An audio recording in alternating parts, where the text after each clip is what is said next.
How to transfer Google Photos to new phone.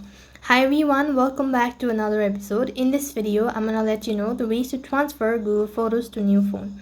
Now before you transfer your Google Photos to a new device, you need to make sure that you had already backed up your photos from your old device to that particular Google account.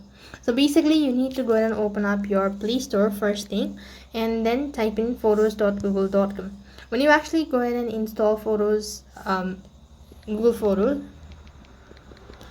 Google Photos app, what next you need to do is click the install button and open it up.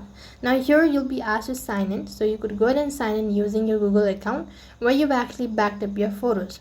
Once you've logged in with that particular photo, then you'll be able to see this option as transfer data, something like that, or similar to it. You need to go ahead and transfer it all, and with that you'll have successfully transferred Google Photos to a new device.